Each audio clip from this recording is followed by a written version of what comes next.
ضلع ملیر میں NA-232 کے لیے قائم کیا گیا پولنگ اسٹیشن میں انتظامات نامکمل ہیں. 2 گھنٹے تاخیر سے پولنگ شروع ہو گئی ہے، لیکن اس کے باوجود وہاں پر جو ہے الیکشن کمیشن کا جو عملہ ہے ان کے پاس اسٹیمپ پیڈ جو ہے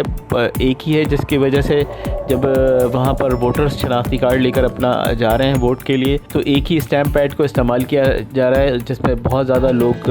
جو ہے پریشان ہو رہے ہیں کیونکہ رش بہت ہے اور پورے جو ہے چیزیں جو ہیں ان کو ان کے پاس موجود نہیں. اسی طرح جو پولنگ کا عملہ الیکشن کمیشن کا جو عملہ ہے ان کے پاس اسکیل بھی اسی طرح بہت اس کے اندر مطلب کہ اسکیل کا سائز بھی بیلٹ پیپر کے برابر نہیں ہے، جس کی وجہ سے اس کو بیلٹ پیپر پھاڑنے میں بھی دشواری ہو رہی ہے. اور ایک ہی اسٹیمپ پیڈ کو 3 جگہ استعمال کیا جا رہا ہے، جس کی وجہ سے ٹائم کا بہت زیادہ ضیاع ہو رہا ہے. میں آپ کو بتا رہا ہوں کہ پولنگ بوتھ نمبر 72 دانش فراز پرائمری اسکول میں انتظامات جو ہے الیکشن کمیشن کی جانب سے نامکمل ہونے کی وجہ سے ووٹرز کو شدید پریشانی کا سامنا کرنا پڑ رہا ہے، خصوصاً خواتین ووٹرز کو جو ہے وہ ووٹرز وہاں پر پولنگ اسٹیشن پہنچ کر ووٹ ڈالنے میں شدید دشواری کا سامنا ہے.